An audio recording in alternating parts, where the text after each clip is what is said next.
folks, we're talking about communism. Now, this is an interesting topic. This is a topic I've been kind of thinking about and reading about and seeing certainly a resurgence, well, at least with the channels that I am tapped into, I'm seeing a resurgence in, I guess I would say like the not the mainstreaming of it, but it seems like, there was a time in the 80s or whatever where commie and communist, and before that as well, was just this very like, you don't want to be that, it's a bad thing.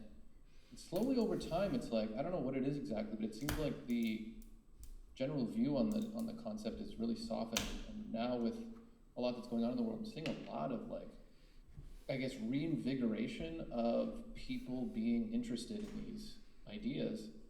And I suspect a lot of them don't quite understand exactly what the historical factors are and what it actually all leads to or has led to in many cases stuff. So I kind of want to just talk about some basics, because I feel like you have a lot more to say about communism, and I'm pretty interested in the topic. So can we just start with the basics, and like, can you tell me and these other folks in here, from your perspective, can you summarize communism into fairly simple terms, as if you're explaining this to like a teenager? Sure, and I'm happy to do so. I just say, in case there are any communists or people who consider themselves communists watching this, I do have a human heart. I can sympathize with their reason for being communists, even though I am about to explain to you why communism is bad and evil and wrong.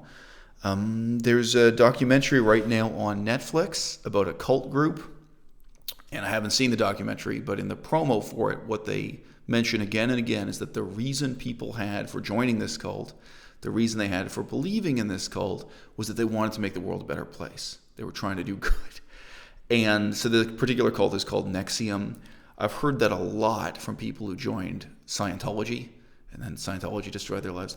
So a lot of people go into these movements with genuinely good intentions.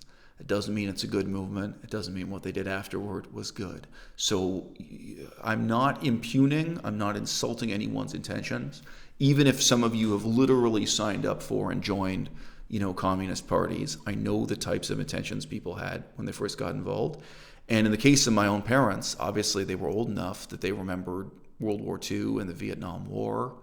Totally different political context. They, in their own minds, had good intentions, but that led to them making excuses for terrible, evil things. The beginning of the story with communism is before Karl Marx. Communism existed as a concept and a movement prior to the career of Marx and Engels, although Marx is such a huge influence that we almost never talk about communism as it existed before Karl Marx. In the period before Karl Marx, actually a lot of the people who called themselves communists and communards were devout Christians. They were people who believed in refusing money. And a lot of them were actually influenced by a very famous book by Thomas More called Thomas More's Utopia. Thomas More's Utopia is one of the most influential books in the history of Western civilization. And if you haven't read it, you've read other authors who were influenced by it. Now, I would mention Thomas More's Utopia was even influential in Japan. It was even influential in communist China over Mao Zedong himself. Now, Thomas More's Utopia concludes with a condemnation of money, that the fundamental problem with society is money itself, that if we could have a society without money, we would have a paradise. And there were many different communist theorists. I'm saying theorists here because I'm really talking about people who wrote books, not the people who actually started communes, who are also interesting. And most of those people were crazy Christian fundamentalists, just like today. Like there were people who went away and said, okay, I'm going to start an ideal community. They were almost all spiritually guided people. But the people who were in the city writing books, publishing, calling for revolution and profound economic change, a lot of them shared this apprehension that somehow money itself was the root of all evil. Karl Marx takes the decisive step of saying the problem is not money. The problem is money creating money, which he terms capital. So Marx's concept of capital investment, is that you reach a point in the development of society where the ruling class, the rich people, are no longer farmers, They're no longer soldiers, like in a Dark Ages sense, or the Roman Empire or something, but that the rich people amass money, and through things like the stock market, through investment, and through gaining interest in the bank, money seemingly just produces more money, and that this is the root of all evil. So, okay, most fundamentally then, from the beginning, even before Karl Marx, what is communism? Communism, in principle, is a rejection of economic reality for some other ideal. And that's why so many of the people involved are very idealistic. They may be Christian, they may be, Jewish, Muslim, or what have you. Generally, the impulse that unites communists together is the idea of, couldn't we just reject all of the cultural assumptions of our society? Couldn't we just go into the countryside and get some land and start farming and start out on our own, start out all over again? And people do that. You can live in a cave. You can start your own farm. And you start to encounter, step by step, all the facts of economics that communists wanted to ignore. You can make your own shoes. For everyone living on your commune to have handmade shoes using materials and labor within your commune isn't 10 times more expensive than shoes from a factory in China. It's not 100 times more expensive. It's 1,000 times more expensive. Now you've got a commune that refuses to buy anything and refuses to use money, and your children have no shoes. So, how does your commune provide health care, so on and so forth? If you do this step by step, you're going to start learning the real facts of economics that all of the non-Marxist and non-communist thinkers have embraced. So this is a short and I think fairly sympathetic description of communism. The less sympathetic reality is that Marx invented and propounded this tenet, this axiom, that all social progress, all change is accomplished through violence. And his philosophy, his path to communism, his path to progress, unlike even other theorists who were alive during the same generation with Marx, was to say that it's only through violence, and then it's only specifically through the violence of the lower social class destroying the upper social class that history can progress. And all kinds of other wacky ideas have sprouted up around that, including the fundamental hostility to democracy that doesn't make a whole lot of sense. So out of that we get, with various steps in between, the reality of modern communism, which is still here with us on YouTube today, unchanged, that what they need to do is form a vanguard, fight a revolution, kill the rich, etc., etc. This is the unbelievably ugly reality of communism. Again, you see on Twitch, you see on YouTube, you see everywhere. And it's important to keep in mind that contrast. Wait a minute, guys. Didn't this start with us as teenagers thinking we could go out in the countryside and buy a plot of land and start farming and make our own shoes and not have to use money? Didn't this start with, today people don't read Thomas More's Utopia. They don't anymore. Centuries ago they did. But didn't this start with some kind of utopian ideal in that sense, in Thomas More's Utopia, that we can do better than the society and we can get rid of the greed and oppression of the society? And then you have the unbelievably oppressive and terrible reality, not just of what communism is as a government, but what communist revolutionary movements are in 2020 here and now. All right. Interesting. I want to kind of feed that back to you a bit through my own filter, and I want you to let me know if you think I'm getting stuff wrong, or what I want to hear what you have to say about this. So is it, from my perspective, both from what you're saying and just from my previous understanding of it, communism is a response to bad conditions, generally, right? It's like communism wouldn't have come up if utopia already existed. You're kind of describing it with this book as having sort of utopian roots, and maybe even not beyond roots. It seems to be a utopian philosophy. Would you say that's correct? Yes. Political philosophy. Yeah, and the very earliest phases of communism, which still to this day communists go back to, is the contrast between Athens and Sparta. This is still it's in Marx, but in general, you're going to find it in Marx, Lenin, Stalin. You're going to find it in all kinds of. You're going to find it even in the critics of communism, talking about communism as the new Sparta. The idea that Sparta was a society with no money, where nobody ever touched money, where nobody ever bought things, is completely false. It's a fiction, but it was a widely believed fiction.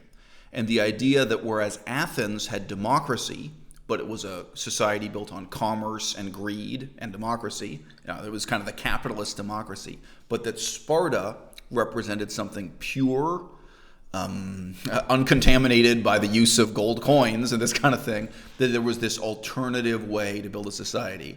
I don't think any of them would quite say Sparta was a utopia, but it is a utopian way of thinking about Sparta, and that's still with us. Yeah. So that contrast, amazingly, has for more than 2,000 years come up again and again. It's been reinvented again and again. Yeah. Okay, so it's a response to bad conditions. So another thing I want to mention for people who don't know. Hey, all kinds of people who are communists here on YouTube live in wonderful conditions. I don't even presume that. I mean, people are living happy bourgeois lives in California, and they become communists. There are people in Switzerland who become communists. So no, I think that idealism, it can appeal to people who are born rich. It can appeal to all kinds of people. Sure. Okay, but wouldn't that, if those people that are, say, born rich, that are sympathetic with communism, wouldn't that spring from a sense of solidarity or empathy for those people that are under bad conditions generally? Isn't it usually right. like somehow connected to that? So great question. And I say I'm not trying to demonize anyone here. One of the major leaders of the Cambodian Communist Party, who went on trial recently, he went on trial just a few years, like during my lifetime. His name is pronounced Doik. Yeah, I watched the film on it. Okay, great. So Comrade Doik, as he's remembered, when he was asked, why did you decide in the first place to become a communist? He gave the most honest answer you're ever going to hear. He had a bad week where he confessed to a girl that he was in love with her. She'd been something like a classmate. She'd been somebody he'd known for a long time. And she laughed at him and rejected his advances. And his bicycle was stolen. And he was standing there with his bike lock or whatever, where his bicycle used to be. He was standing there looking for his stolen bicycle. And he thought, this society is bad and evil and wrong. There's got to be a better way. And he packed up and left the city and joined the Communist Party, which at that time meant he joined armed rebels with guns in the jungle. And he ended up, torturing people to death for the regime. As you may know, he went on to commit terrible atrocities for that regime. So, I'm not saying that to ridicule everyone. A lot of us will know what it's like to have their bicycle stolen. A lot of us will know what it's like to be rejected by a girl you've got a crush on. Obviously my own parents provided me with a case study, but their reasons for embracing communism I see as very human in this sense. And to be self-critical, like my reasons why I got involved with Buddhism would be very human in the same way. I do sympathize with those reasons, but put it this way, I think absolutely nobody gets involved in communism because they, in a detached way, read Karl Marx's economic theories and think this is the way to help the poor. Nobody in their right mind could do that. You'd be much more likely to join the Catholic Church if you wanted to help the poor. And I say that as someone who is not Catholic and doesn't support the Catholic Church. So I had this is a little anecdote, but I had a friend, a really close friend of mine, who briefly, this is ages ago when I didn't really even have an opinion, but I remember him sort of talking about communism, and he was in a really bad place, like his job was terrible, and he was just really frustrated with society, and I remember that was the moment. I never heard him talk about it after, but there was just like a week or something where I heard him talking about it and just thinking like, wouldn't it be great if this and this and this, and we all had the same thing, we're all getting, I didn't have to struggle. And so like that's kind of how I've always identified it as, in general, obviously there's exceptions all over the place, but in general that communism is attractive to people that are disenfranchised with things like capitalism and just the state of society. And for that reason, it's not as common for somebody who's, let's say, comfortable in life to really identify with this. Well, I'd say it depends on what kind of ego you've got. When you believe in something like communism, and those in the audience can think about how many other kind of hippie beliefs today are like this also. All of a sudden, you believe in this secret magical truth that makes you feel superior to your own school teachers, that makes you feel superior to your boss at work, that makes you feel superior to your own parents and grandparents. You get it, and they don't really get it, man. They don't really know what's going on. A lot of conspiracy theory thinking is like this. So that can be extremely appealing to the ego, again, depending on what kind of character you are. In my father's case, you could say he was a failed actor or he was someone who had a very small amount of success as an actor. He did earn his living as an actor for a couple of years. He cared a lot about getting attention from women. Good reason to be an actor, by the way. Don't do it for the money. He cared a lot about being important and being the center of attention. And immediately before my father became this extreme communist, he was a Christian extremist. He had appeared of being a so-called Christian existentialist preacher. So there are some people who will switch from one cult belief to another because that cult belief serves the same function for their ego, right? Like, hey, do you want to know what it is to be saved? Here's this preacher who's going to tell you how things really are, the secrets of the universe, the afterlife, whatever it is. They have the invisible key that unlocks these mysteries you've never understood. Communism really does that for people. And I think that's exactly why it's having a resurgence now, when in every other way it's been totally discredited. So just to give a really short example, you asked about this kind of thing earlier. When I was a kid, my parents presented communism to me, and I just assumed, so communists have a better way of organizing farms. I was very interested in farming, not worth saying why. And like the minute I went to the library and got a book explaining how farms were organized in the Soviet Union, it was like, is this a joke? Like, this is much, much worse. And by the way, these books were pro-communist. These were not, these were not like indictments. It was like, this is unbelievably worse than the way agriculture is organized in Canada, England, France, Italy, or you name it. Like, so there's this promise that this is the secret to the universe. But when we ever look at just empirical reality, how farms work, why people were starving to death in communist countries, and even when they weren't starving, that the farming system was, really more awful than feudalism. That puts the lie to that optimism. But it appeals to human optimism and it appeals to this kind of ego trip, letting you feel that you're superior to your own school teachers. Okay, so Lycheens in the chat a little while back was kind of asking for some clarity on this definition, because it's a hard thing to pin down, what communism is, and I think there's also, like a lot of this stuff, it's an element of subjectivity, we're interpreting it to a degree. But one of the questions she asked is about the differentiation between personal and private property. Right. And from what I understand, and I'll let you explain this because I'm sure you know more about this particular thing, my understanding is that communism is intrinsically against private property. Yeah, that is true. Marxism per se basically says, Marxism is a more narrow category than communism. There are many types of communism, but Marxist orthodox communism basically says that what they want to take away is ownership of the means of production. A term you're going to hear a lot if you're getting into communism. So that would mean ownership of the machines that are used in assembling a car, ownership of the factory, ownership of the farmland, ownership of the tractors that are on the farmland. But individual people can still own toys for their children. They can still own clothing for themselves. It's not a total prohibition on owning tangible things in your own home. It's not quite as monastic as that. Okay. With that having been said, though, any group of communists who are really serious and sincere about getting rid of money entirely, they pretty much do eliminate anything you can own. And Cambodia is a great example of that. Really, in Cambodia, nobody owned anything. The extent of the poverty people were reduced to, it was kind of maybe as close as we've come in the 20th century to people not owning anything aside from the clothes on their back. A kind of omni-slavery where almost everybody except the leadership of the Communist Party was really in a state of slavery, yeah. So I think a lot of people, probably myself included, or at least in the past more so, kind of have a hard time understanding the differences between like Marxism and right. Leninism and communism and socialism and all these things. And maybe let's not get into that because it's such a huge topic.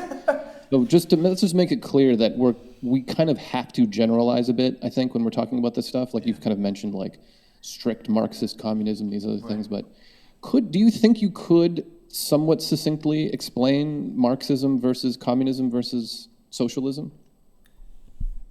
Sure. Okay. So let's do them in the reverse order. All right.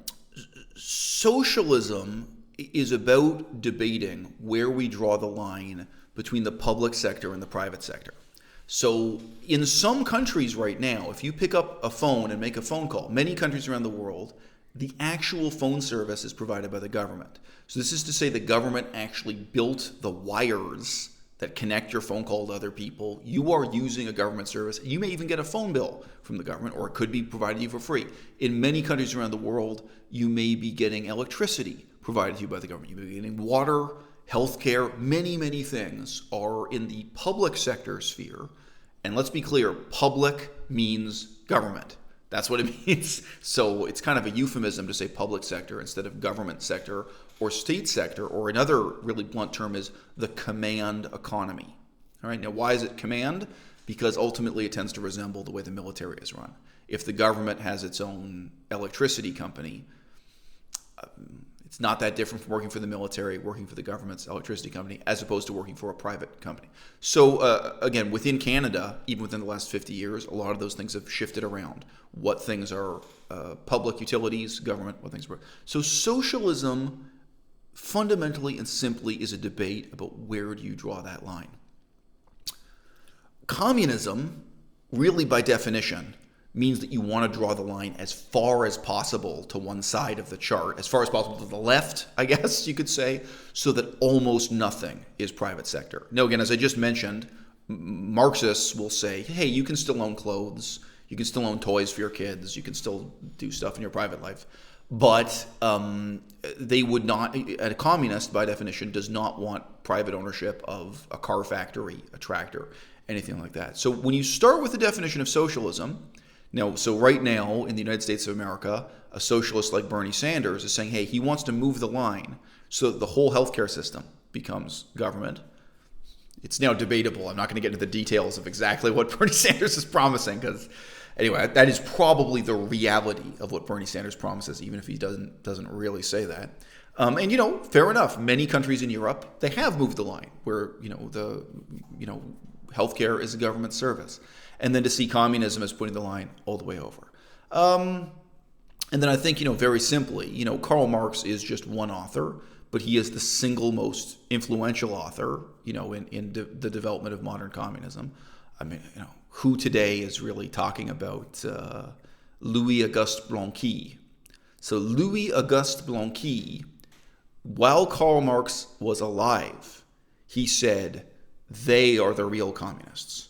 That Blanqui and his followers, they were the real communists, unlike Karl Marx and Engels, that they weren't real communists.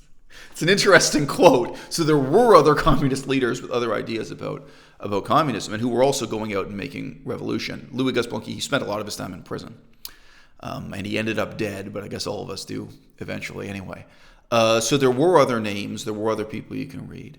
But the significant footnote about Karl Marx is that he presented himself as an economist, and what he has to say about economics is just horseshit.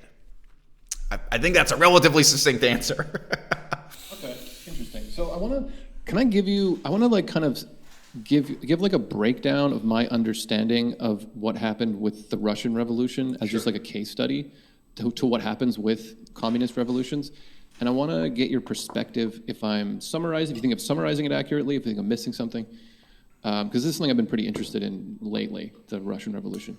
So like my general, and it seems like this is parallel to other revolutions, communist revolutions that have happened, similar sort of outcomes have occurred.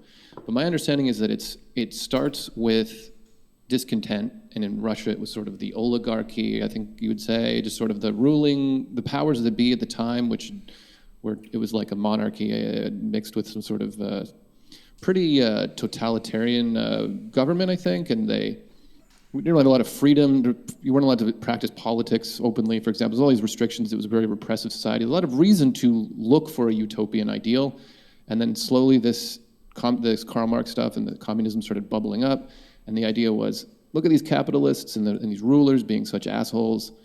We need to take them down. And then we take them down and take down the system of capitalism, we'll be able to figure out something better than it. We'll even though we don't have all the background and all the systems and everything set up in place, we'll be able to create everything new, more or less. We'll do it better, surely. And then they were able to convince people of that. They were able to sort of violently do that and take over, more or less. And then once they did, all these utopian ideals were sort of put, like, they were forced to like, okay, now you got to actually do all these things that you were talking about. And that's where things went to absolute horror, because it turned out that they did not have these abilities.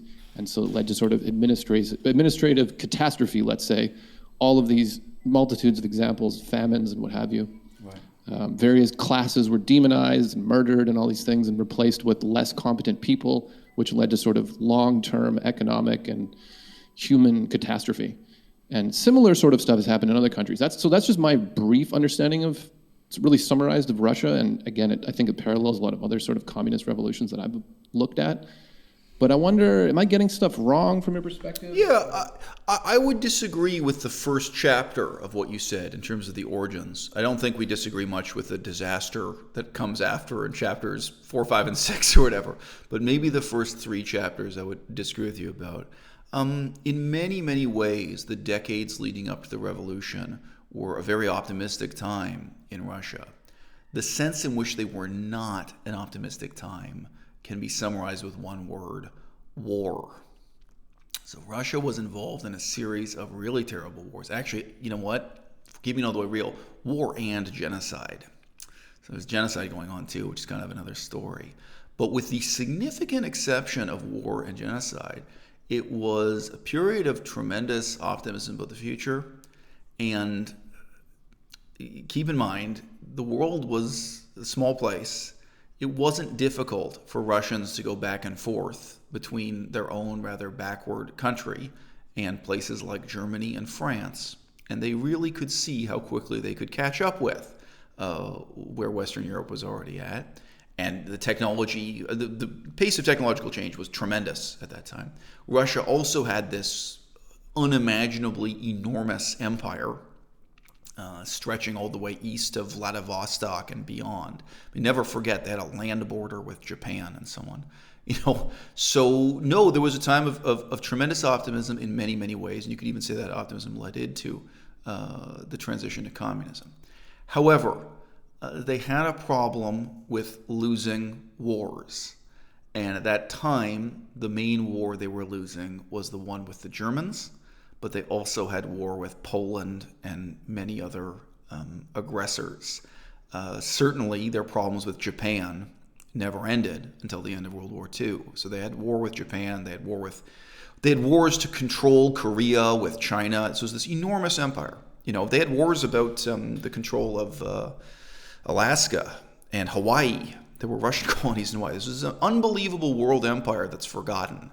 That Russia really, I'm not glorifying it, but yeah, the British Empire took over a lot of the world. Well, the Russian Empire, they took over a lot of the world in that period also. And indeed, part of that optimism, just to keep in mind, it just has to do with things like the discovery of electricity. It's not that they invented it, but society was changing and modernizing in this inspirational way, and the Russians saw the way in which they could improve. You could say some of these same things about Japan during this period of time in terms of optimism.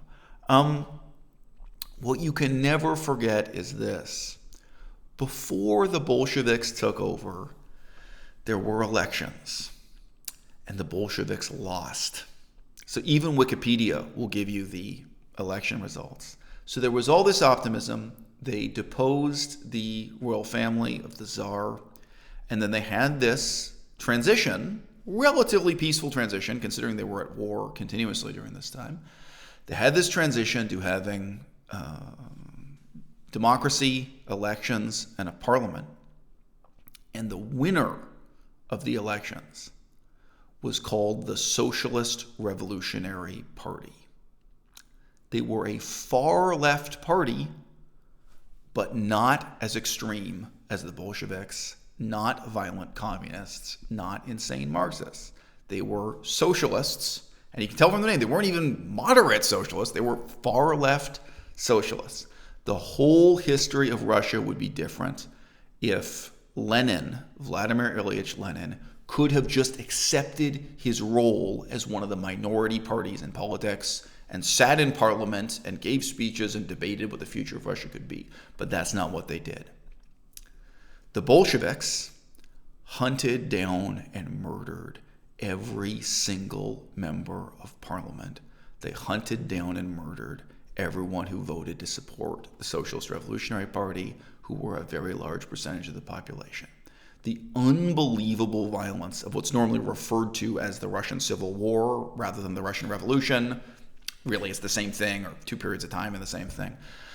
That violence is so extreme because the elections proved the vast majority of the population were anti-Bolshevik. They were against the Bolsheviks, even though they were optimistic in general about left-wing ideas of making rapid progress, of having some kind of change in society. What they wanted was to have a pluralistic socialist democracy similar to the ones they were familiar with at that time already in Western Europe. And that's not what they got. Instead, they got the dictatorship of Lenin. Lenin gets shot in the head. He doesn't die right away from being shot in the head, but he knows his days are numbered. He's never really the same again after he gets shot in the head. Lenin writes his will, and the next guy in the commander's seat is Stalin. And Stalin is so terrible that people seem to remember Lenin as if he wasn't too terribly bad, but in fact Lenin was absolutely unbelievably terrible too. So yeah, that's my way of telling the story. And I mean the big difference is putting the emphasis on that election.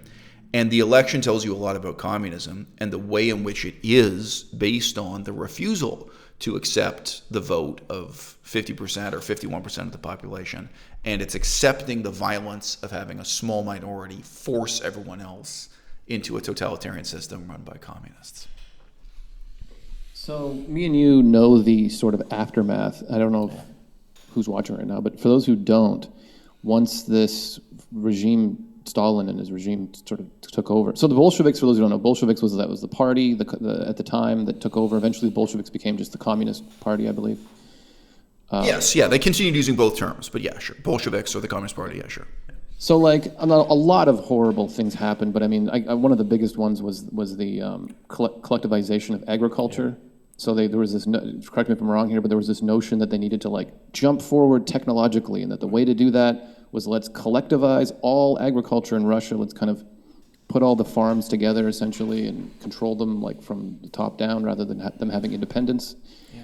And so that was the plan. And then the way that they enforced that was to single out somewhat competent, profitable farmers and murder and torture them and replace them with less competent people, leading to an atrocious famine where tens of millions, if not 100 million, I don't know the exact numbers, but many, many millions of people starved to death, and many millions of people nearly starved to death and had all kinds of consequences after. And it's really one of the most grotesque things I've ever read about or heard about.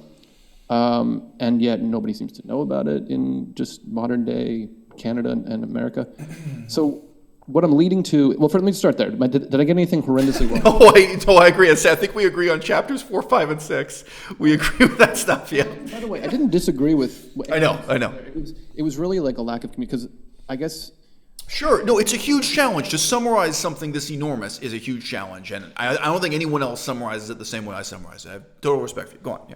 Okay. So that I've read the Gulag Archipelago, and I've read a bunch of stuff about that era, so about the famine in Ukraine and all these other things, and it's haunted for. I've read that a while ago, and I've sort of been getting into this topic with this Stalin biography that I've been reading, and it really like resonated with me and kind of horrified me. Initially, just that it happened, and now I'm getting a little.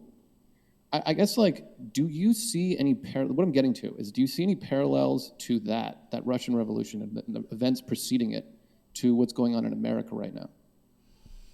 And do you think I'm reaching to have a sort of abstract concern that some other kind of hostile takeover with horrendous ramifications could be brewing? The differences are certainly more striking than the similarities. What's most troubling to me about the United States of America is that we've got another period of history in which people seem to think that being right is the only thing that matters. So, in other words, people put a lot of emphasis on moral superiority rather than, say, having a pragmatic attitude to talking a problem through and looking at different approaches and trying them out and seeing what works. So what you've just said about transforming agriculture in Russia. If you had, 50 people in a room and you just sort of asked, okay, what do you think we can do to transform agriculture in Russia? And you got some suggestions. And then you had a pragmatic attitude like, okay, well, let's try that on a couple of farms, and let's try that in a couple of farms, and let's meet up again in 6 months and talk about how it's going. And if something's not working, like, improving agriculture doesn't have to involve mass murder. Like, it's so mind-blowingly obvious. And you could say this day about improving education or something. But there's a tyrannical attitude that begins with, I'm morally right, I'm morally superior to everyone else in the room. Anyone who's going to question my judgment and my decision on this deserves to even be imprisoned or tortured, and so on. And then that proceeds from there logically and takes what might be a kind of harmless idea about how to improve agriculture and enslaves and ruins the lives of enormous numbers of people, force them to do this in a tyrannical way. And I just say, I'm using agriculture as an example because it's so banal. It's so boring. It's so uninteresting. There's nothing dramatic about improving agriculture. It doesn't have to be this way. I would say the only thing or the main thing I can see that Americans in 2020 have in common with the revolutionaries of that era is this sense that what matters is my personal moral superiority, is that I'm right, and that my being right entitles me to, a kind of carte blanche totalitarian agenda. I do think that's a widespread sentiment in American culture. And I would say you even see that in things like the approach to global warming. That people want to have adopted this attitude that they're morally superior because they're trying to save the world and you're not. I see that playing out. But otherwise, I think there were very, very few similarities. One that I draw people's attention because you can forget it. Almost all of the extreme protests we've seen implicitly amount to protesters demanding that the government solve their problem for them, saying, we want the government to do this, we want the government to do that, we want the government to do a better job. That's fundamentally unrevolutionary. You know what's revolutionary is when you get out and solve the problem for yourself and you say you don't need the government. It's much more dangerous. So I don't see anyone in the political spectrum, in any significant numbers, left, right, or center, who are doing anything other than complaining and expecting the government to solve their problems for them. And to give a really simple example, drug addiction. So people sometimes protest, they want the government to do this or that about drug addiction. When people start just doing it, when people start saying, hey, we know the solution to drug addiction, we're gonna do it. We don't need the police, we don't need the government. That's revolutionary, and that's more dangerous. Interesting. So the other side of this issue for me, because I've felt like, especially at reading, I'm literally reading about the Russian Revolution right now and Stalin taking power and all this stuff like that. So it's on my mind, and I'm drawing these parallels, but I'm also really questioning these parallels. And I've also been noticing that a lot of, let's say, Republicans or whatever, are talking about communism as like another boogeyman, basically. Where I'm just seeing different things where people are like, oh, the Democrats are communists, they're going to take a kind of like an extreme version of what I was just sort of mildly proposing could be a concern, whatever. But I'm seeing it sort of being talked about, like, and I'm wondering, do you think that thing that I described, the parallel that somebody might draw, do you think that could be used as a sort of way of weaponizing or sort of weaponizing communism as a way of like demonizing the left from the right? They could go, oh, you guys better not watch out for these activists on the right. They're gonna, it's gonna be like Russia all over again or whatever. Do you feel like that's a narrative that could be pushed forward? So I saw a video recently on Sargon of Akkad's YouTube channel. I very rarely look at Sargon of Akkad, and he was in exactly this way demonizing the far left as if they were already an armed revolutionary force taking over the government and this kind of thing. So it was exactly the type of thing you've described without repeating what you've just said. You could call it red baiting or fear mongering about the far left.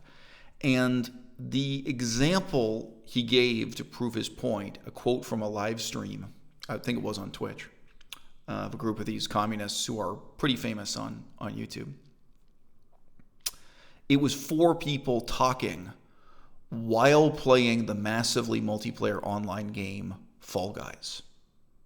And not body shaming anyone here, but these were fat, lazy people playing a video game and, chatting over live chat while they were doing it. And yes, there was some revolutionary rhetoric in there, but it's like, Sargon, I think you're kind of missing the forest for the trees here. Like, the main thing to recognize is that these are fat, lazy, video game addicted people who are sitting around saying stuff that reinforces their own sense of moral superiority. And what I've just said about the far left, you could say about so many people on the far right. People on the far right, they're playing video games too. They're smoking marijuana too.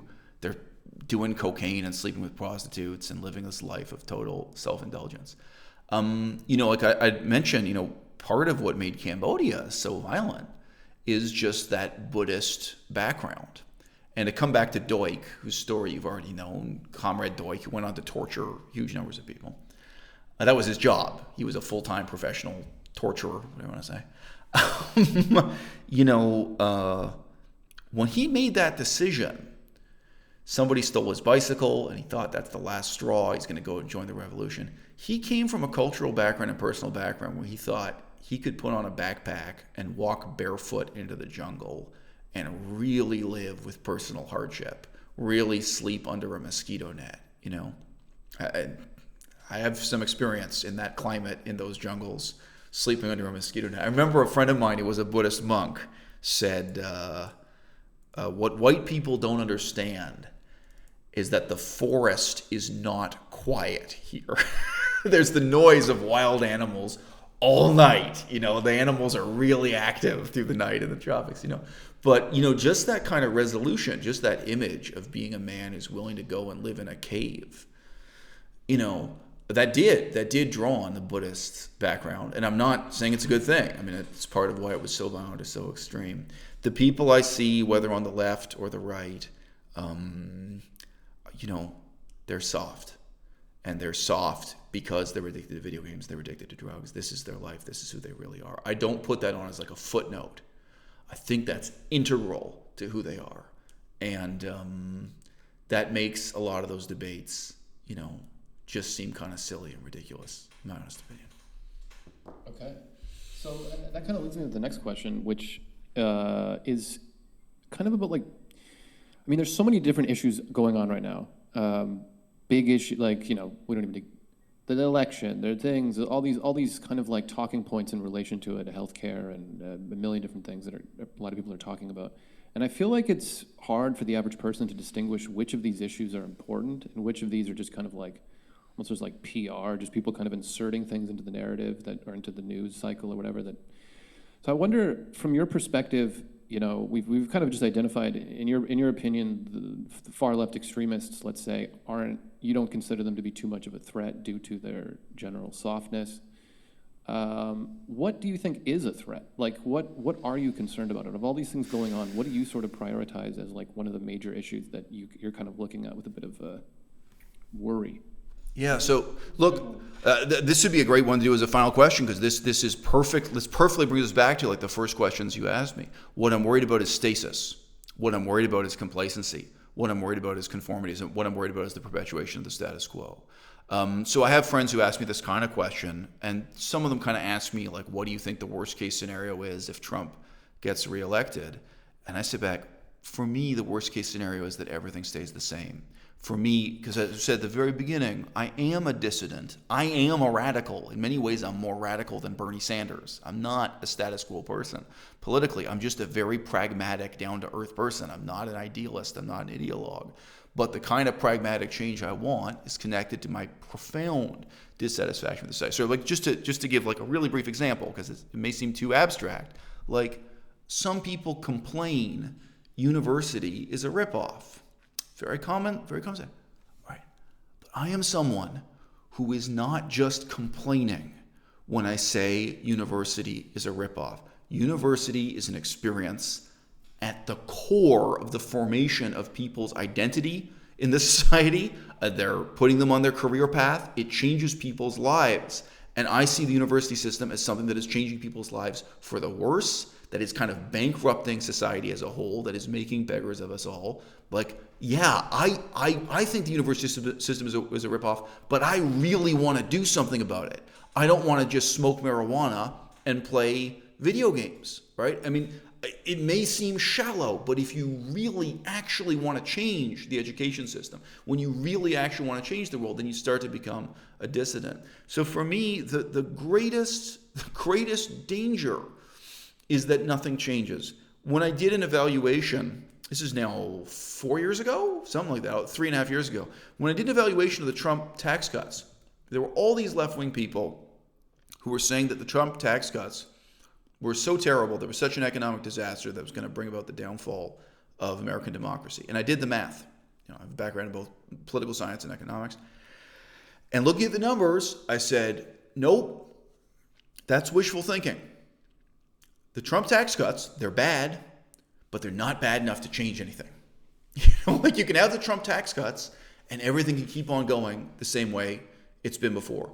People do this same kind of wishful thinking about climate change, that somehow we're facing a crisis so grave, so profound, so obvious that it's going to force a radical transformation of our society. People do the same thing. I talked about this recently with veganism and your health. Like, oh, the health effects of eating meat and drinking milk are so bad that it's going to force this transformation of society. No, nothing's going to force it. Society is going to change when people are positively motivated to make a change, and no sooner. We can go on having one bullshit, president after another, Bill Clinton, George W. Bush, Obama, Trump. We can go on bombing Afghanistan forever and never go bankrupt and never improve democracy and never learn the lessons of history. It is totally possible to sustain the Iraq War and the Afghanistan War and the current levels of deficit spending forever and ever.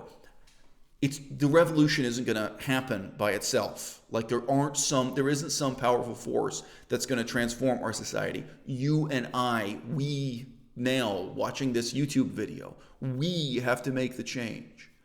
Why did the French Revolution happen? A revolution that the communists rarely claim. Some do. Why did the French Revolution happen? Right? Didn't happen because of poverty. Right?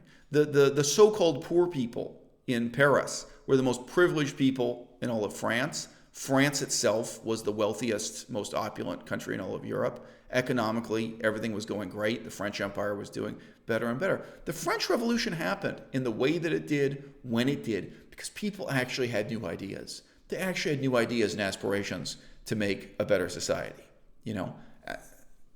and some disasters ensued and some massacres ensued. But yeah, people get new ideas. They get motivated to make the world a better place. And then things change, something happens. In reality, the Constitution of Canada was written during my lifetime. It's called the Patriation of the Constitution. It's not some ancient document people look up to as something sacred and hallowed the way Americans do. In France, their Constitution was written after World War II.